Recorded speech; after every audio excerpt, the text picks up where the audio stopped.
it took a toll to me, psychologically mainly, because I was a scientist.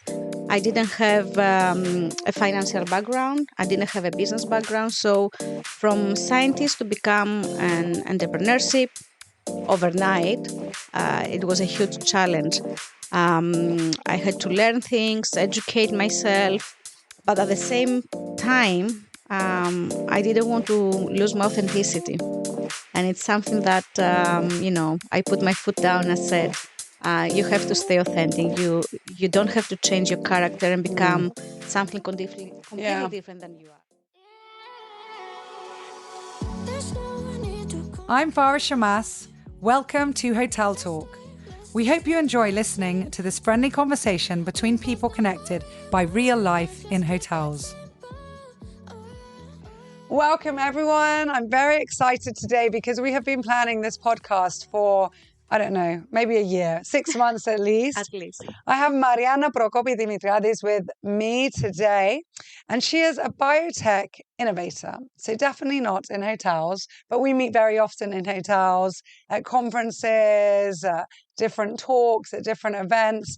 And she's also a TEDx speaker like myself. She's an international speaker like myself and an entrepreneur and a mummy as well. And our children are similar ages. Our husbands used to be partners as well and work together. So we have a lot of history. Marianna, welcome and thank you for being on Hotel Talk. Thank you for the invitation. I love all these podcasts that you do with a variety of people. So I'm over. I'm very, very happy to be here today. I'm so happy. And I'm so happy to delve into this world that you're in that I happily admit I know nothing about. Like nothing. It is not my field at all. And in fact, in general, science was definitely a subject at school I was quite keen to avoid and give up. So I can't wait to delve into the whole biotech industry. But before I do that, I don't know if anyone's picked up yet, sussily from the few words you've said, that you are from Greece. And I want to talk a bit about you. I love getting into the psychology and to the person behind everything that you've done and created so far. So maybe you can tell us a little bit about you and your journey and what led you to the island of love and Cyprus. So I was born in Athens.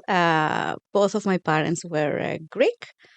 Quite a diverse, from diverse geographical regions, one from the far end west of Greece, Lefkada, a very, very small island. My mom, her parents were from either south or north of Greece, so again, very, very diverse in culture and education as well.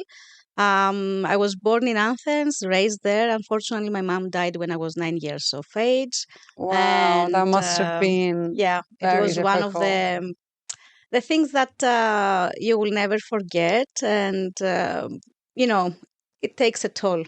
And you have siblings? Yes, one sister younger than me. She was 3 years old when our mother died.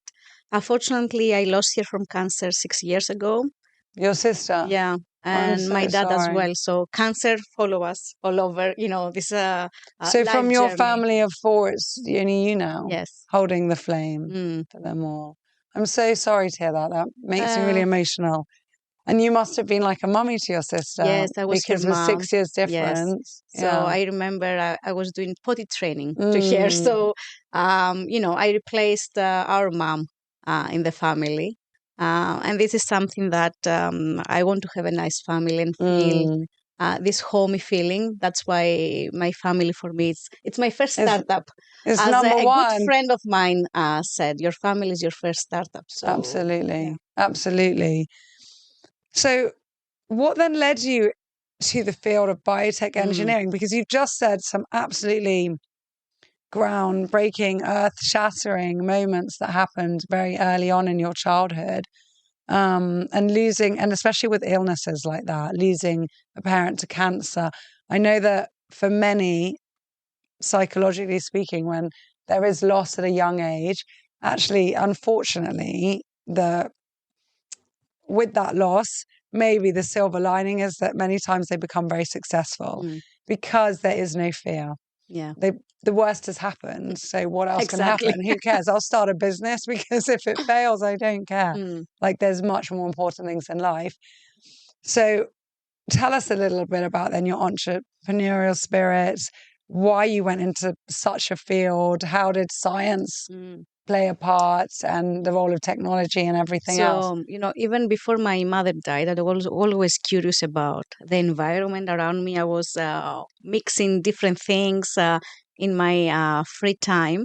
I still remember when I was 9 years of age. For Christmas, I asked for a Santa present, and it was a microscope, like this toy Wow, yeah, microscope. yeah. So I fell in love. I was cutting, little pieces of hair, Hair or and leaves, or pieces of onions, and try yes, and to identify what was going on in there. So I loved watching documentaries about nature, the ocean. So I was always pushed towards this field. In high school, because my dad was a little bit like, you read and study only what you like, which is not the right approach. But I was only reading biology. For me, it was an amazing field. I was always the best student in mm, biology. So um, for me, it was natural to follow mm, biology. I wasn't in between, medicine or biology or something different. For me, it was all about biology. I mm, wanted to see myself, on top of a microscope, yeah, and that's what I did. It was quite difficult because we had many family misfortunes, especially financially. When I was in my first year in my studies in the UK, so I had to make a very difficult decision, either to return back to Greece because they couldn't support me financially, or get a couple of jobs and support myself. So during the summers, I was staying there, saving money for the next years of my study. And I had a couple of part time jobs during my studies. So for me, it was a matter of surviving and doing what I love to do.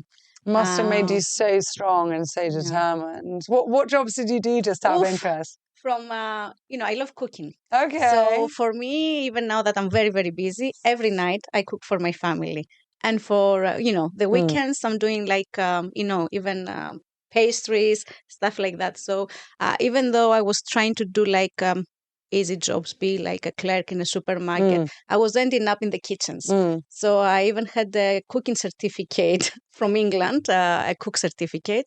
So I was mainly working in restaurants, in the student union, and even the supermarkets.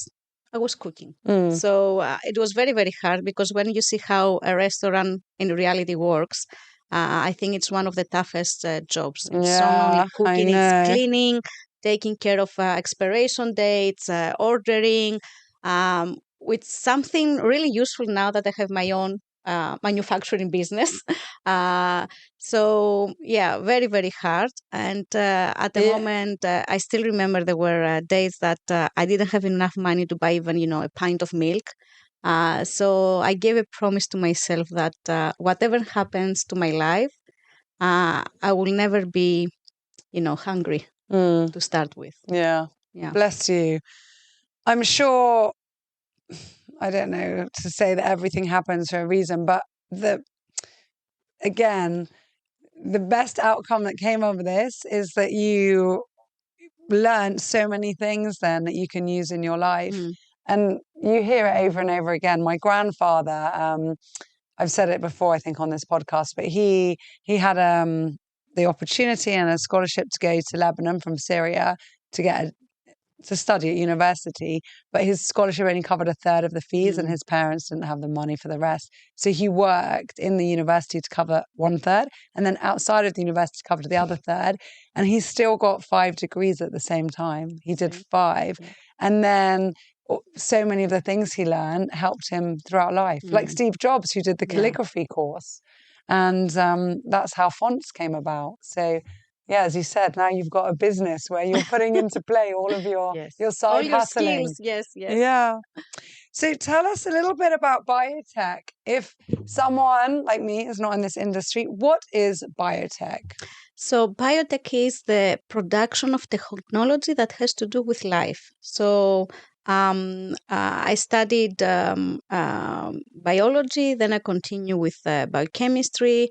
I got a second master's in microbiology, and I end up doing a PhD in stem cells in around 2006. It was a very hot topic at the moment, and it's still a very hot topic now. And was this all in the UK? All in the UK. So I spent 11 years there. I was very, very lucky. And you to went get. to different universities, Yes, didn't I you? Tell started us. with University of Kent, where I met my husband. Again, everything happens for a reason. Then London School of Hygiene and Tropical Medicine, and then I spent 4 years in King's College. I got a full scholarship, so for me it was one of the best moments of my life to study without having to work to support yourself. So it was the first time that I could be like fully given in what I was doing. It was incredible, an amazing university, amazing collaborators. I got another scholarship for Hanover Medical School, where I started working on microRNAs. I think we're the first people working on microRNAs. We didn't even have the right tools to either identify them or evaluating them. So we were the very few people that were working on this field. I still remember that the biology books in the university, they didn't have a dedicated chapter in microRNAs. They were that new. So yeah, I mean, my path, as I thought in the moment, was supposed to be a very traditional one. To be part of the academia, do the typical research, get a university title. Everything was looking great because I mean, one of the best universities. You have very nice publications in high impact factor journals. So for sure, a position is coming. I was offered a position in one of the main universities in London that I said no, and I followed my husband in Cyprus. Oh my goodness. You see, that was love and meant to be. Yeah. And then, yeah, And the then you very came here difficult and journey starts for me. well, it's almost like a massive U-turn because you come back to a Greek-speaking country, but you're in an island again, but without all of there's no huge university here, there's no the academia path, and those doors were closed off. So tell us about that. I still remember the first day that I arrived here to meet my husband's family. I traveled from Athens to Larnaca, and I still remember that the door of the airplane opened, and this heat hit me in the face. It is. It's so It was warm. 7th September of 2007. I still remember it. But for some reason, I felt that, it feels like home. So it was like, for me, I think it was destiny. And this is very important because when you know that you are moving to a country, a place that it doesn't have a local ecosystem to support you, it's very, very difficult to move there. So I knew that there wasn't an ecosystem here. But I thought that, if you are good and passionate in whatever you do, it might take a little bit more time, but at the end you might succeed. So I was always very, very positive, and because the people here actually they adopt me, so I found a family here. So I said, I belong in Cyprus, and except from the personal success or the professional success, I really like to give something back to the society. So for many years, and unfortunately, I ended up during the financial crisis. I moved in late 2010. So I start working in around end of 2011. So it wasn't great to do research while under this financial crisis. For 7 years, there were no available grants for anything scientific that you could do in Cyprus. Only if you were lucky enough to get something from the European Union. I ended up also to be supported by the government with the unemployed scheme. So for me, it was really disappointing to go and show up my 4 degrees and say, support me, I Yeah. am unemployed. So but these things are lessons for you, and things that you might want to improve in our country for the newer generation. It's a shame to have people that work so hard and they can offer a lot, from a scientific way to improve the quality of life, to not even have, the means to survive here. And I say that because while the financial crisis was happening and I couldn't find a job, a proper job, or a basic job, I was working like 3 different types of job. I mean, teaching in this university, part time in that university, doing a little bit of research to collect like a basic salary. And always my husband was, teasing me like, Agapi, you have 4 degrees, you cannot find like a proper job. I was like, what do you mean proper job? No, to be there at 9, finish at 5, get paid. So it was always our internal joke. And I said, by the end, I will convince you that what I did is the correct way to do it. So during the crisis, together with my business partner, Costas, we realized that grants cannot support innovation. They are too slow, non-existent at the time. So we decided to go into the private sector and open one of the second, actually, the second registered innovative company in Cyprus. That was Theramir. We're working on microRNA therapeutics for cancer. The next year, we got so excited about this startup ecosystem that we opened up a second company, Promet Biosciences. We are manufacturers, developers, and suppliers of medical grade collagen for bioprinting of artificial organs and wound management. And while all this happening, my sister got ill from cancer. For me, it was a wake-up call because it's completely different to study cancer or be in the field of cancer research. I even worked in the 2 oncological hospitals for many, many years. But when you have the patient in your home and you care for them, you see firsthand all these side effects and how they can cope. Um, they change completely as human beings, and there is actually no quality of life. So, 2 months after her death, I created RSL Revolutionary Labs together with my partners, Costa and Anna, in her memory, in order to create a dermaceutical line to alleviate the side effects on the skin from therapies like radiation therapy, that you might have some burns, wound management when you can take chemotherapy or immune therapy, all these little things that we don't think about, but so important. yes, chronic patients, they will make a difference in the quality of life. And we end up creating also a clinical trial, medical devices. So from a little idea. And what's the name of the skin line? F-Skin. I saw it.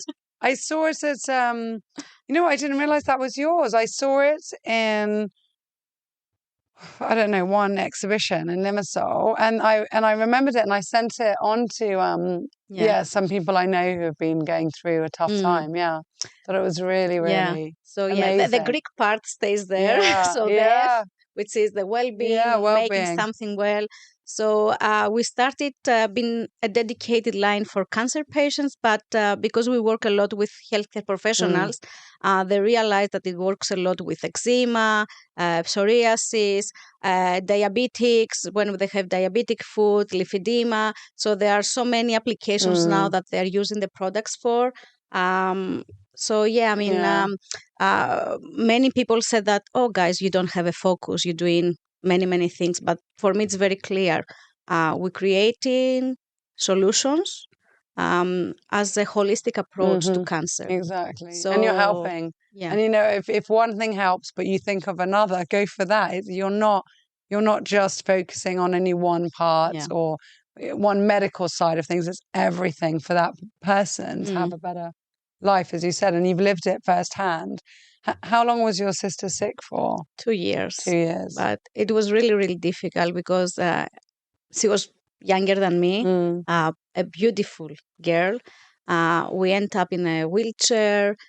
So the journey was really, really difficult. It wasn't only, a physical problem. It was psychological. I had a baby at the moment. My daughter was 2.5 years old. It was really, really difficult, to manage the children. The children could see that they're losing their aunt.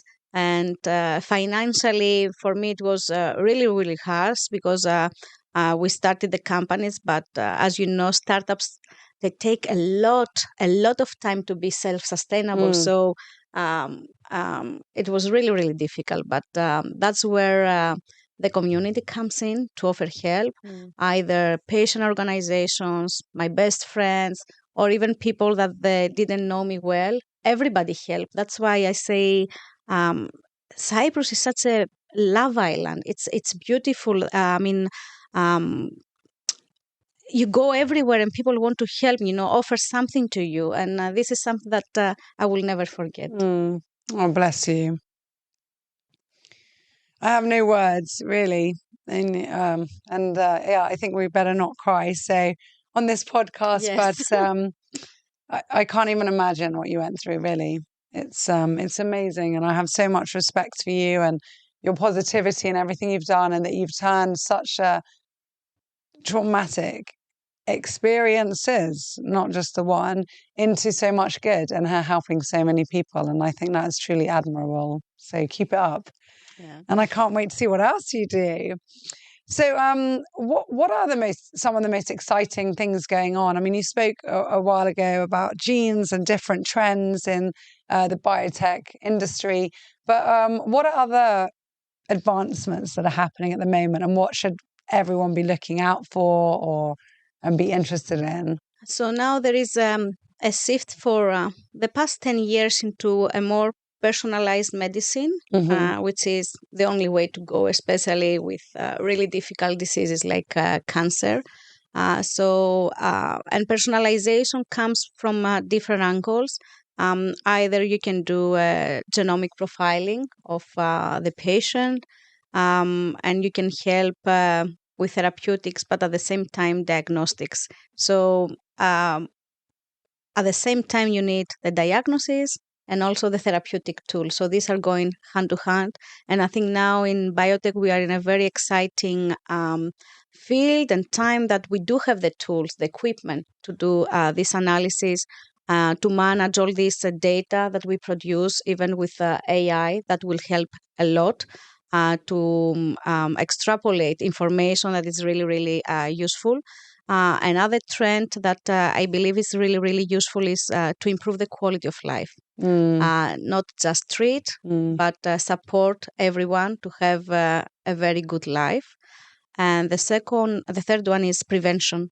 To prevent something that you know that it's coming, for me, it's key, not only genetically but even as a side effect. For example, one of the formulations that we created with RSL was to prevent radiodermatitis, to prevent the burn. Why you should expect a burn to come in the life of a patient when his life is so hard, instead of preventing. So preventing medicine and improving quality of life, I think we are in a very nice era of biotech at the moment. So interesting. It's such a fascinating field. And yeah, there's so many areas that need advancement, definitely when it comes to medicine. And especially, I know firsthand as well from many family members who've been through different treatments, and the side effects can be, they're not always, but they can be quite horrific. That's amazing. Oh my goodness. So what challenges, apart from the grants then, have you faced professionally in the biotech industry? And have you overcome them? We've spoken about a lot, Now but you're yeah. touching a very sensitive spot. So, yeah, I mean, imagine 2014, 15, two crazy scientists trying to convince Cypriot investors to invest to them without even have a patent, with just an idea. So that was the first hardship, to convince people that what we think that we can do we can actually do it. And we're just, I mean, I think that's anywhere in the world, but I think especially in Cyprus, we don't, now we have universities, but definitely, technology is such a new thing, and biotech is completely unheard of. No, it's not like there's a huge research center here and we all know people in it, or it's just something just so foreign to everybody here. So I can imagine, you going to see people and they're thinking, well, it's not banking, it's not hotels, it's not real restaurants, estate. it's not real estate, it's not law. What is this thing? What is it? That it doesn't even exist. And, it was really, really difficult to put a value in that, even with, financial firms that they said, how we can evaluate something that doesn't exist. It's just a promise. So, but you managed. Yeah, fun times. You managed though. What was your success rate, do you think? I mean, did you have to see 10 people before you got one interested, or did you have to see 100? I mean, it's a funny story. So Kostas is from Larnaca. He was beforehand in Boston, MIT, Harvard. He came here because he had 3 children, so he needed the family support. Yeah. He came back with American mentality, which is completely different with what we have here. So I said to Kostas, Kostamu, we need to find money. The only way to do is knock at doors. Yes. So we created a huge list, maybe with like 250, 300 people. And we try to find a way. Who knows who? We are always in Cyprus, a phone call away. Yeah. So he started seeing people, and surprisingly, there were some people that said, "Guys, I really believe in what you want to do." And I think in the start, I think we were asking for 30,000 euros from each investor. And there were people that came back, we will give you 50, we will give you 100. So these people that believed in the vision, you cannot forget them. Especially when my sister died, there were people that they gave me a call and they said, Marianna, you know that you are a family to us. And I remember that you open up some startups. I don't know exactly what you're doing, but come from my office. I want to give you something. And they came back with a check. So these people that they are family to me, they believed to us, they gave us the first money to start. And biotech, it's a very expensive sport and a very long journey. You need to be excellent. You need to support what you had identified. You need to test. You need to go through regulatory approvals. You need to do clinical trials. It's not something that you put your money in 2, 3, 4 years, you're going to have a return. It's very, very high risk, but if it succeeds, it's high return investment. So some of these people, they get some of their capital back already, which is amazing. We are very, very happy for that. And they continue to invest in what we do. So we have our first investors. They are now investors in all the 3 companies, which is it's amazing to have them with you throughout this journey. And now I have my best friends that they come and invest into me because we're always, dropping off the children to activities after school. We're having a coffee. I was telling them all these crazy plans. They were supporting me. Now they are like, Marianna, we supported you psychologically all these years. Now we want to actually invest in you. So for me, this is the best that can happen to you. Best the compliment. People, yes, that they're close to you to invest as well. So yeah, very, very difficult. The other challenge that I had personally, it took a toll to me psychologically, mainly because I was a scientist. I didn't have a financial background. I didn't have a business background. So from scientist to become an entrepreneurship overnight, it was a huge challenge. I had to learn things, educate myself, but at the same time, I didn't want to lose my authenticity. And it's something that, I put my foot down and said, you have to stay authentic. You don't have to change your character and become something completely different than you are. Yeah, a salesperson or trying to show that you're something you're not. Mm-hmm. And actually, I think that's one of I was going to say it's a testament to your character that so many people did invest and they did trust you. And it's karma. Good things come to good people. And you did so many good things. You've been through so much. You've been so determined. And people can see that. You're not faking it. You're not pretending you're something you're not. And that pays off. And then, as you said, if you suddenly change and said, oh, but I'm amazing at sales and I'm amazing at accounting. And that's why we've got people that can support us for that. And that's part of being a successful business person, is realizing where you're not so strong. And then you get people to help you. Exactly. Yeah. It's very important. The team, and a team that believes to you, believes to the vision. I want to be part of this journey. It's amazing. We started as a team of 2, then 3. Now we are 22 people. Wow. We have also external consultants from abroad, because in our field, you need to find people that they are very, very strategic and they have, the ideal network in what we do. So, bringing the people that can help. And especially when you do something that important for the community, you need to be fast there. You need to be fast in the market, fast to their beds, the patient's beds, fast to the hands of the doctor. So for us, time is of essence. So you need to bring in people to help to achieve what you want to achieve, and then continue. New ideas are coming. Innovation never dies in what we do. So no, exactly. Even if you invent something that's there, successful, you can do something else, or the demand or the needs change. So. Yeah, it's amazing. Your brain must be like constantly, wow, what about that? And but I'm trying, to put a full stop sometimes, because if I just let myself to overthink, and it's crazy. Yeah. But it's But I love exciting, it. and you love what you do, and that gives you energy. I love that. So tell us about, I get asked this all the time, so I'm going to throw it at someone else now. How do you balance? Because how old are your children now? 9.5 and 12. Yes, it's the same. Almost 10, Yeah, exactly. The same age with my older 2. Yeah. So how do you balance? And it's a demanding age. They need a lot of attention. And you're married as well. Your husband's busy. He's a lawyer. He needs his time too. You've got friends. You've got a social life. How do you balance it? And you travel a lot as well. Which you travel a lot. Well, also mainly for speaking events. Yeah. So tell us. There is no balance. I don't know what you mean by balance.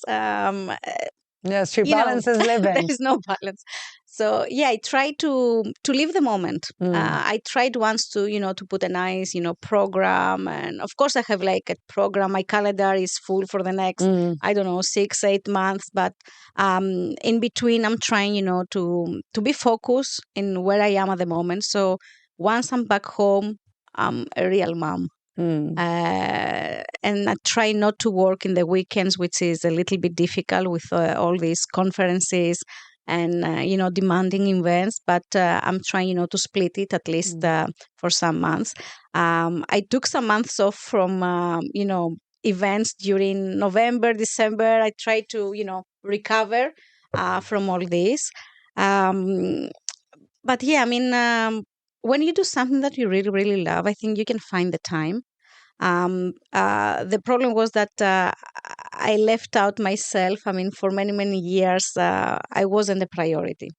And this is something that it has to change, I think, at least this year. Moving because, forward. You feel that it takes a toll on you, and your energy, your patience. And you need to be focused in what you do. Health is very, very important. So you don't want to end up, taking care of yourself when there is no need to do that.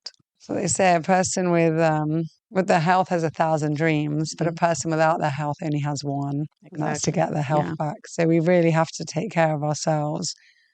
And as you said, like balance, there isn't balance, but when you're doing what you love, then I think it comes into play much more easily. Because it gives you, people ask me that, they're like, well, you do so many things. And I said, but I love them. So they give me energy. Nothing, it doesn't tire me out. It makes me happier. It makes me a better mom. It makes me, And enjoy life the more. children, the family, they see this, they appreciate it, they are helping you. And I think we are in a very good age. They are in an age that they can understand, they can communicate, they can laugh at the problems, they can, talk seriously. I think we are good. Yeah. Yeah. Yeah. It's okay on most days. Yeah. Often I always tease my kids and they're like, there, and so you're the worst. I'm like, I know. There's a website out there, worstmom.com, Exactly. with me smiling. And then they're like, no, we didn't mean it like that. And I'm just teasing them.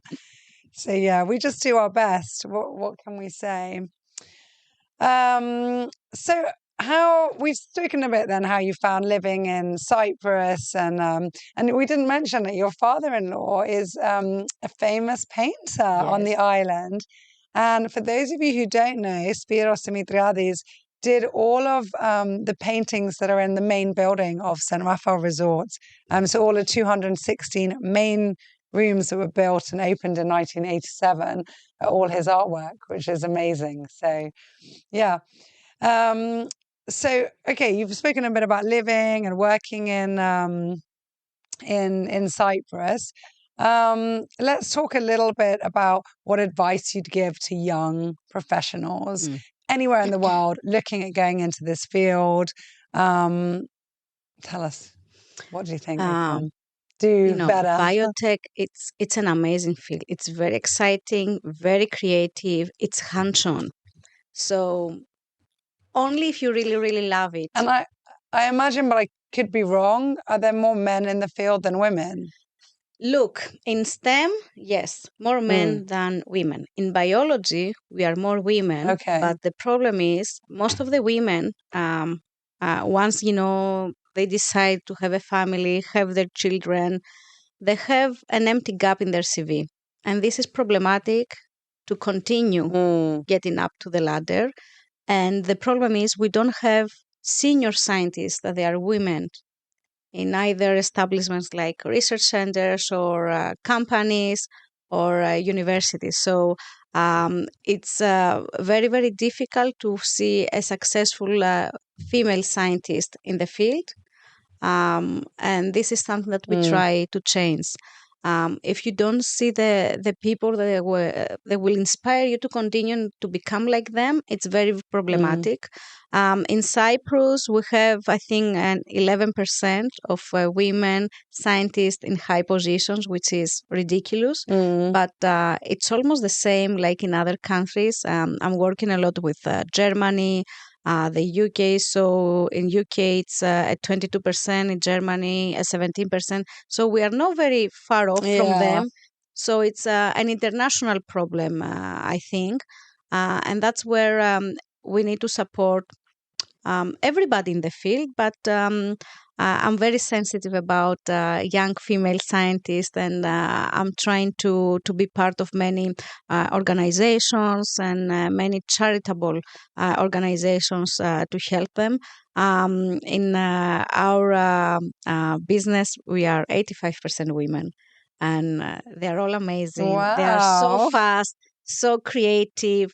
I think we work really nicely together. We support each other because we have many women, young women that they're starting their families now. So you can understand. You can understand how difficult it is. So we try to have a very nice supportive spirit in what we do. Yeah, I mean, in whatever you decide to do, you have to put passion and persistence and perseverance, but especially when you are working in the healthcare and life tech professionals, um, you need to have a vision why you pick this profession, because you need to help. So I think for me, to put a person, people in what you are do at the needs of the community, it's the A to Z. Yeah, I imagine the majority of people who are working in the field have quite high happiness levels, or they feel very much content because we're all looking to have a purpose, to feel part of a society, to contribute to something bigger than we are, even if we don't realize it.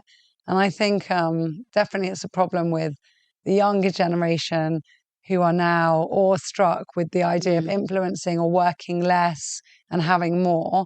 They realize actually having more is a bit of a limbo feeling. And so it's quite interesting. Are more young people going into this field or Um, less? we have more people following our steps, which is a little bit problematic, at least for the local market, because we don't have many jobs that they Yeah. can absorb them.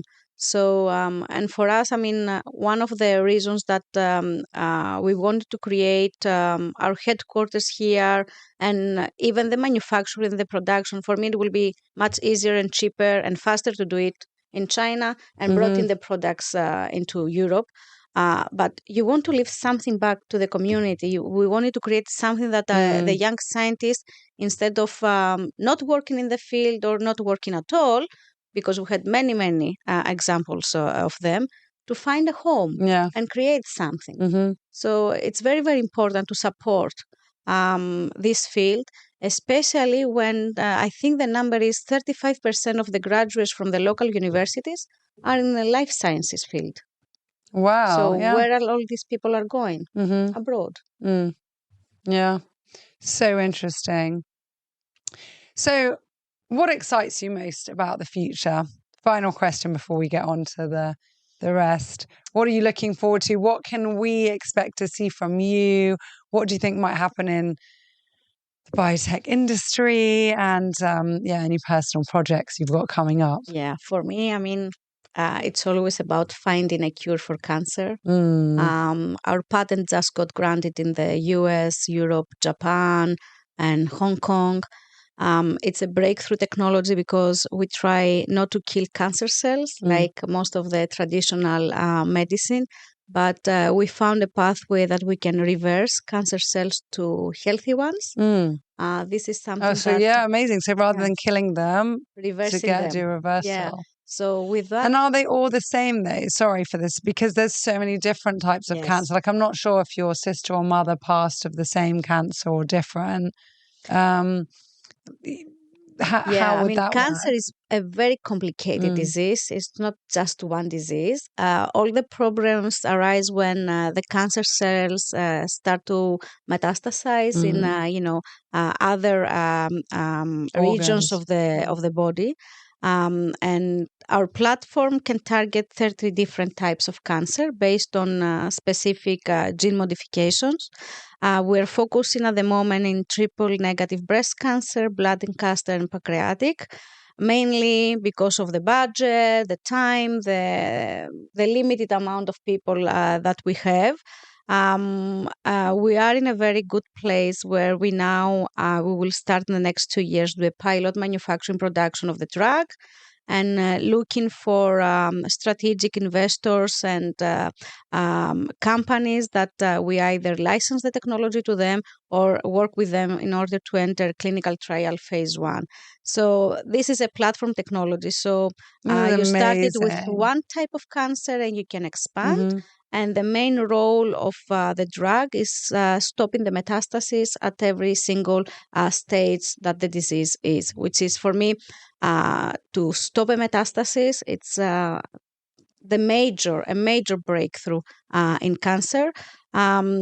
It's my dream. I know it will take many, many more years to see that ending up in the market, if it ends up in the market, because from all these breakthroughs, a very limited amount ends up to be used by the human population. But yeah, this one and the bioprinting of artificial organs. My sister died from her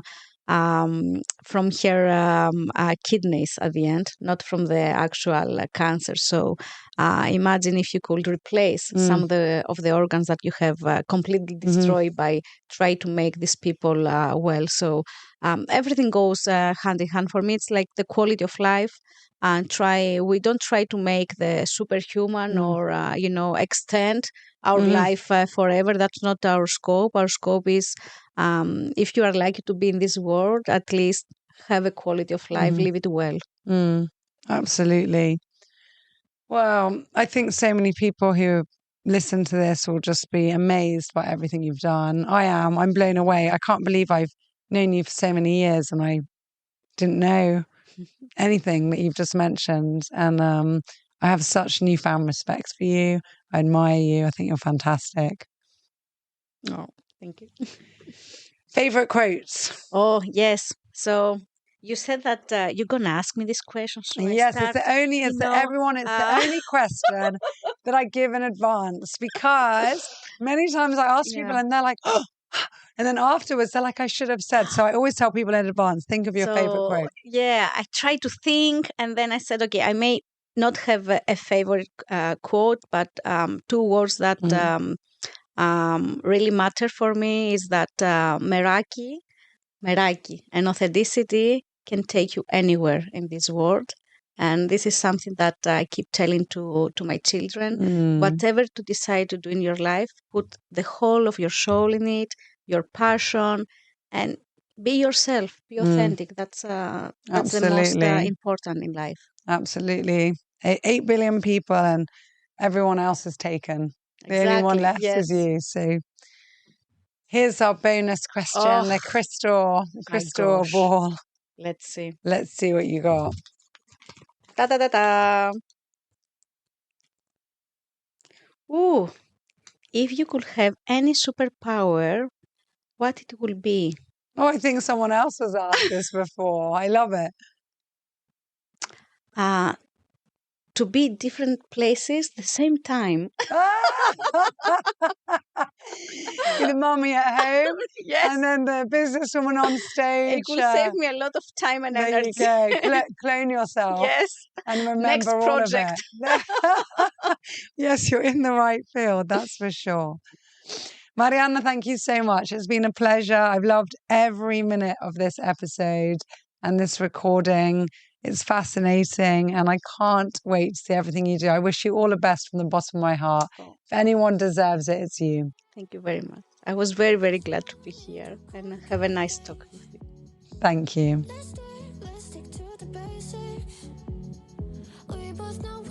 Thank you for listening, and don't forget to hit that subscribe button because it helps us more than you may realize.